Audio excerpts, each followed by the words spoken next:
हमारे साथ इस वक्त कांग्रेस पार्टी की प्रवक्ता सुप्रिया श्रीनेत जी हैं। सुप्रिया जी प्रयागराज आई हुई हैं। कल यहाँ पर राहुल गांधी और अखिलेश यादव की 2 जॉइंट सभाएं हैं, उसकी तैयारियों का जायज़ा ले रही हैं। सुप्रिया जी, अभी आपने प्रेस कॉन्फ्रेंस की। प्रेस कॉन्फ्रेंस में आपने गजनी शब्द का इस्तेमाल किया, किसके लिए किया और क्यों इस शब्द की ज़रूरत पड़ी? आपको मेरा नमस्कार और आपके सारे व्यूअर्स को भी मेरा नमस्कार। प्रयागराज की धरती को सलाम करती हूँ। 4 चरण के मतदान हो चुके हैं, 5वें चरण के मुहाने पर हम हैं और 4 चरण में जो प्रधानमंत्री की भाव भंगिमा, जो उनके नए नए अवतार हमने देखे हैं, उससे मुझे लगता है कि कहीं ना कहीं उनमें वो किरदार समा गया है। पहले चरण में प्रधानमंत्री को मुगल राज, मीट, मटन, मुर्गा, मछली याद आया। दूसरा चरण आते आते वो ब्याहताओं के मंगलसूत्र पर, आपके घर कमरे पर, आपकी भैंस पर आ गए। तीसरे चरण के मतदान में उनको अपनी आगामी हार का अच्छा खासा अंदाज़ा लग गया और उसके बाद वो अपने कलेजे के टुकड़े अंबानी और अडानी को भी स्वाहा करने पर मजबूर हो गए। और चौथे चरण का मतदान आते आते नरेंद्र मोदी जी गजनी के किरदार में आ गए। एक पिक्चर आई थी आमिर खान की, गजनी। वो अभी कुछ करता था, अगले पल भूल जाता था। वैसे ही मोदी जी हैं। मोदी जी ने आपके एक राइवल चैनल पर कहा कि अगर मैं हिंदू मुसलमान करूं तो मैं सार्वजनिक जीवन में रहने योग्य नहीं हूं। उसके कुछ ही घंटे बाद वो दोबारा से वो करने लगे। जिस व्यक्ति का वजूद, जिसकी पूरी राजनीति, जिसका यहाँ तक का सफ़र एक विषाक्त नफरत की राजनीति करके है, जब वो ऐसी बातें कहता है तो उसको गजनी के अलावा और क्या कहूँ। वो भूल रहे हैं चीज़ों को या जानबूझकर भुलाना चाहते हैं? अब मैं उनकी मनोस्थिति तो नहीं जानती हूँ, ये ज़रूर जानती हूँ कि अपनी आगामी हार को देखकर बौखला गए हैं। कहीं पर उनको लगता है कि वो मीडिया में ऐसी बातें कह देंगे तो चर्चा होती रहेगी, तो मीडिया में उनका एक रुख दिखता है जहाँ पर वो कहते हैं मैं ऐसा कर ही नहीं सकता, मैं योगी ही नहीं रहूँगा।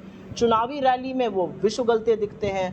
वो मंच से एक समुदाय विशेष के खिलाफ जहर उगलते हैं। वो मंच से लोगों के कपड़ों से उनको पहचान जाते हैं। वो शमशान कब्रिस्तान करने लगते हैं। वो घुसपैठिया इस देश के लोगों को बुराने लगते हैं। वो इतने भद्दी बातें करने लगते हैं, ज़्यादा बच्चे कम बच्चे। मुझे ऐसा लगता है कि इस तरह की बातें इस देश के प्रधानमंत्री को नहीं करनी चाहिए। ये सार्वजनिक जीवन में रहने वाले किसी व्यक्ति को नहीं करनी चाहिए। प्रधानमंत्री के पद की तो गरिमा बिल्कुल नहीं है ये करना। अच्छा, दिल्ली के सीएम अरविंद केजरीवाल जी के यहाँ एक घटना हुई थी स्वाति मालीवाल की, वो बहुत सुर्खियों में है और बीजेपी के लोग ये कह रहे हैं कि कांग्रेस पार्टी के लोग कर्नाटक का मुद्दा उठाते हैं, मणिपुर की बात करते हैं, लेकिन स्वाति मालीवाल का जब मामला आता है तो उस पर चुप्पी साध लेते हैं। कहने को तो मैं पलटकर ये भी कह सकती हूँ कि प्रज्वल रेवन्ना जैसे राक्षस पर न स्मृति ईरानी न निर्मला सीतारमण के मुंह से एक शब्द फूटा, अब क्यों इसकी बात कर रही हैं। कहने को तो मैं ये भी कह सकती हूँ कि जब हमारी होनहार बेटियों को सड़कों पर बूटों के तले रौंदा जा रहा था तो ना प्रधानमंत्री के मुंह से एक शब्द फूटा, ना महिला नेत्रियों के मुंह से एक शब्द फूटा।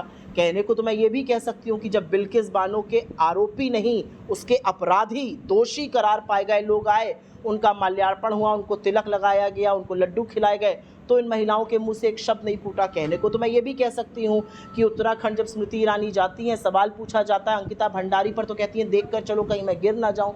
तो ये बातें जो हैं ये बेमानी बातें। मुझे ऐसा लगता है कि आधी आबादी के खिलाफ कहीं पर भी अगर ज़रा सा भी कोई गलत काम होता है तो वो हम सबके चेहरे पर धब्बा है। और मेरा अपना मानना है कि कुछ गलत हुआ है तो उसकी पूरी जांच होनी चाहिए और बिल्कुल न्याय होना चाहिए।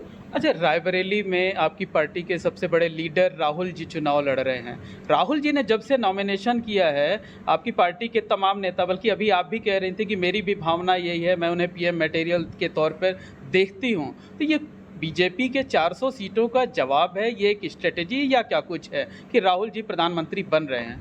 नहीं, बीजेपी का 400 का नारा था, वो नारा ध्वस्त हो गया क्योंकि वो जो संविधान को खत्म करने की साजिश थी, जो षड्यंत्र था आरक्षण को समाप्त करने का, वो जनता के सामने आ गया। तो अब वो 400 का नारा नहीं लगाते। बीजेपी के लाले पड़े हैं 150 क्रॉस करने के।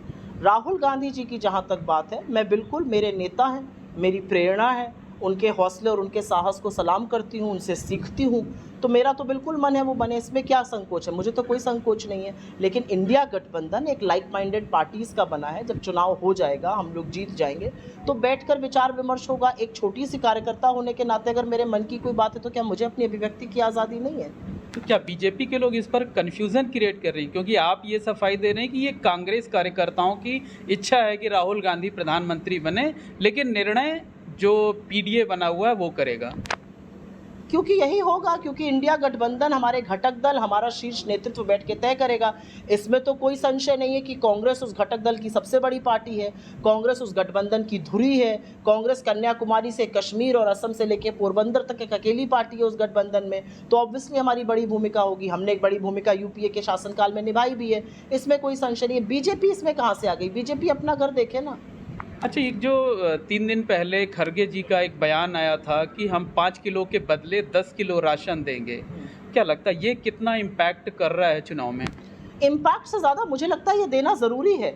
और हम सिर्फ रोटी की बात नहीं कर रहे हैं, हम सिर्फ ये झुंझुना राशन का उनकी तरह नहीं बजा रहे हैं। हम जितनी राशन की बात कर रहे हैं, और ये ऐतिहासिक है, असलियत ये है कि इस देश में अगर आज 5 किलो राशन बांटा जा रहा है तो वो खाद्य सुरक्षा अधिनियम के तहत बांटा जा रहा है। और वो खाद्य सुरक्षा अधिनियम जिसकी मुखालफत 2 लोगों ने करी थी, एक सुषमा जी ने, वो फाइनेंशियल इम्प्लीकेशन समझना चाहती थी, और एक तत्कालीन गुजरात के मुख्यमंत्री नरेंद्र मोदी ने लिखित में कहा था ये नहीं होना चाहिए, और इसलिए कहा था कि नहीं इससे दिक्कतें हो जाएंगी, ये हो जाएगा, वो हो जाएगा। आज नरेंद्र मोदी जी 5 किलो का झुंझुना बजाते हैं। हमारा मानना है कि कर्नाटक और तेलंगाना में हमारी सरकारें 10 किलो अनाज दे रही हैं, उससे लोगों का भला हो रहा है। हम एक अनाज में हम सिर्फ धान या गेहूं की बात नहीं कर रहे हैं, हम एक मिक्स की बात कर रहे हैं जिससे पौष्टिक चीज़ें पहुंचे, ये बहुत बड़ी बात है। लेकिन हम रोटी के साथ साथ रोजी की भी, रोजगार की भी बात कर रहे हैं। हम उतनी ही मुस्तैदी से 30 लाख सरकारी पदों की, हम उतनी ही मुस्तैदी से अग्निवीर को खत्म करने की, पेपर लीक को समाप्त करने की, पहली नौकरी पक्की की बात कर रहे हैं। अच्छा, जैसे जैसे चुनाव अंतिम चरण की तरफ बढ़ रहा है, कांग्रेस पार्टी के यानी जो विपक्ष के नेता हैं एग्रेसिव होते जा रहे हैं। बहुत साल बाद ऐसा देखने को मिल रहा है कि आप लोग बीजेपी को काउंटर नहीं कर रहे हैं। एक बड़ी वजह क्या है? राहुल गांधी नहीं कर रहे हैं बीजेपी को, मतलब आपको बार बार जवाब नहीं देना पड़ रहा है, आप कोई सवाल उठा रहे हैं, बीजेपी को लोग जवाब देते हैं। एक सबसे बड़ी वजह क्या है? राहुल गांधी फैक्टर है। एब्सोल्युटली 100% राहुल गांधी फैक्टर है। मेरे मन में कोई संशय नहीं है कि कांग्रेस पार्टी के जो आइडियोलॉजिकल फाउंटेन हेड है, जिसको जो हमारे सैद्धांतिक विचारधारा है, वो बिल्कुल राहुल गांधी से आती है। राहुल गांधी एक व्यक्ति है जो बेखौफ होकर, निडर होकर, बिना कोई समझौता किए नरेंद्र मोदी की आंख में आंख डालकर लड़ते हैं, उनको ललकारते हैं। राहुल गांधी का नाम सुन के नरेंद्र मोदी जी के पैर कांपने लगते हैं, दिन भर उनके नाम की माला जपते हैं अपने वक्तव्यों में। तो मेरा अपना मानना है कि ये जो 2024 का चुनाव है, ये कांग्रेस ने सहकर मुद्दों पर लड़ा है। राहुल गांधी जी एक बार भी मुद्दों से इधर से उधर नहीं हुए। बहुत कोशिशें हुई, कभी किसी को अपने में मिलाकर, उनके खिलाफ बुलवाकर, लेकिन राहुल गांधी जी ने ये चुनाव बेरोजगारी, महंगाई, आर्थिक असमानता, किसानों, श्रमिकों, महिलाओं के मुद्दे पर लड़ा है, और उसी पर हम अडिग हैं। इन मुद्दों पर बीजेपी को जवाब देना पड़ रहा है। 10 साल आपने सत्ता चलाई और एक व्यक्ति का जवाब नहीं देना चाहते, तो अब तो जनता इनसे जवाब मांग रही है, तो थक हार कर देना पड़ रहा है। लेकिन इस चुनाव की एक बहुत बड़ी खासियत और एक बहुत बड़ी उपलब्धि ये रही कि इस चुनाव का नैरेटिव कांग्रेस पार्टी ने और राहुल गांधी ने सेट किया, और नरेंद्र मोदी को हर उस बात का जवाब देना पड़ा। नरेंद्र मोदी लगातार नैरेटिव सेट करने की कोशिश करते रहे, लेकिन उल जलूल, ऊट पटांग, शेख चिल्ली की बातों के अलावा वो ज़्यादा कुछ कर नहीं पाए। अच्छा, आप प्रयागराज में हैं, नेहरू गांधी परिवार का पैतृक शहर है। नेहरू जी यहाँ से 3 बार जो है सांसद चुने गए, प्रधानमंत्री बने, इंदिरा जी की जन्मस्थली रही। राहुल गांधी जी, उनका परिवार आता है तो यहीं आनंद भवन में रुकता है। कल राहुल जी यहाँ पर आ रहे हैं, क्या लगता है यहाँ से कोई, और कहा जाता है यहाँ से जो संदेश निकलता है वो पूरे देश तक जाता है, कुछ ऐसा बड़ा यहाँ हो सकता है? इलाहाबाद को ऑक्सफोर्ड ऑफ द ईस्ट ऐसे ही नहीं कहा गया था आज़ादी के आंदोलन के दौरान से। यहाँ से आज की वर्तमान राजनीति के बड़े बड़े दिग्गज नेता निकले हैं। राजनीति की अच्छी समझ लोग रखते हैं, अच्छी पकड़ रखते हैं, और एक बड़ा संदेश देते हैं देश को। नर्व सेंटर अगर मैं कहूँ पॉलिटिक्स का तो इलाहाबाद है। मैं बिल्कुल आश्वस्त हूँ कि हम इलाहाबाद में बड़ी जीत, प्रयागराज में बड़ी जीत दर्ज कराने जा रहे हैं। कल राहुल जी का और अखिलेश जी का संयुक्त यहाँ पर सभा है, और मैं पूरी तरह से आश्वस्त हूँ कि यहाँ पर एक इतिहास रचने हमारे कैंडिडेट्स, हमारा गठबंधन करने जा रहा है। लेकिन एक सवाल लास्ट है कि सुप्रिया जी की इच्छा है कि राहुल जी प्रधानमंत्री बने। मतलब सुप्रिया जी की इच्छा, तो सुप्रिया जी को अभिव्यक्ति की आज़ादी है उस इच्छा की, बिल्कुल चाहती हूँ मेरे नेता प्रधानमंत्री बने, इसमें कौन सी बड़ी बात है। आप एबीपी के लिए काम करते हैं, आप चाहते होंगे कि एबीपी नंबर 1 न्यूज़ रहे, वैसे ही मैं चाहती हूँ कि मेरे नेता प्रधानमंत्री बने। मैं किसी के खिलाफ तो कुछ नहीं कह रही हूँ, अपनी अभिव्यक्ति की आज़ादी की जितनी आपको है उतनी मुझे भी है।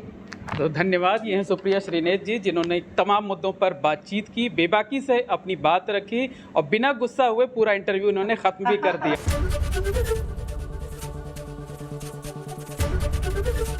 एबीपी गंगा, खबर आपकी, जुबान आपकी।